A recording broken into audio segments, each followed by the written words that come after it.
एक गुरु अपने शिष्य के अत्यधिक विकास से बहुत ही खुश थे।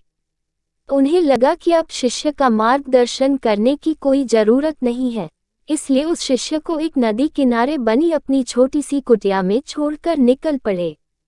रोजाना सुबह स्नान के बाद शिष्य शेर की खाल से बने अपने कपड़े को सुखाने के लिए टांग दिया देता था। यही एकमात्र वस्तु थी जो उसके पास थी।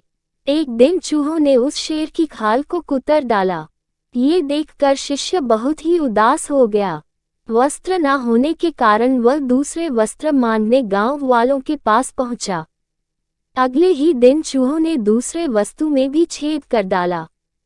चूहे से परेशान होकर उसने एक भी बिल्ली पाल लिया। अब उसे समस्या चूहों से तो नहीं थी, लेकिन बिल्ली उसके लिए परेशानी का सबब बन गई। उसे अपने खाने के साथ साथ बिल्ली के लिए दूध का इंतजाम करना पड़ता था। एक दिन उसे लगा कि मैं कब तक का गांव वालों से मांगता रहूंगा, क्यों ना मैं खुद ही एक गाय रख लूं। जब उसे गाय मिल गया तो फिर उसके लिए चारा मांगने की जरूरत पड़ी। उसे लगा कि झोपड़ी में चारों ओर घास से इसका काम चल जाएगा, लेकिन इसमें उसके सामने गाय को चराने की समस्या खड़ी हो गई। गाय को चुराने के चक्कर में उसे ध्यान के लिए पूरा वक्त नहीं मिल पा रहा था, इसलिए इस काम के लिए उसने आदमी रख लिया। अब सवाल आया कि काम करने पर निगरानी की। इसके लिए उस शिष्य ने एक महिला से शादी कर ली, जो इसके इन सारे कामों को निगरानी करती और उसके काम में हाथ बटाती।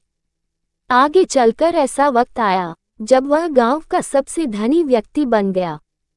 कई सालों के बाद अचानक एक दिन गुरुजी उस गांव में पहुंचे। सब कुछ बदला हुआ देखकर वे दंग रह गए।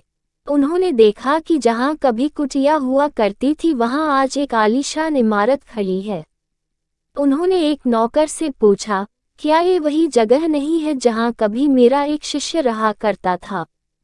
नौकर उन्हें कोई जवाब देता, इससे पहले ही गुरु का वह शिष्य हाजिर हो गया। गुरु ने उसे पूछा, वत्स, आखिर ये सब क्या है? इस पर शिष्य ने कहा, आपको विश्वास नहीं हो रहा है ना? लेकिन मेरे पास सिवाय इसके कोई दूसरा तरीका नहीं था कि मैं शेर की खाल को हटा देता। हमें ये सीख मिलता है कि छोटी जरूरत या बदलाव के आधार पर बड़े परिणाम मिलते हैं। चैनल को लाइक एंड सब्सक्राइब करें।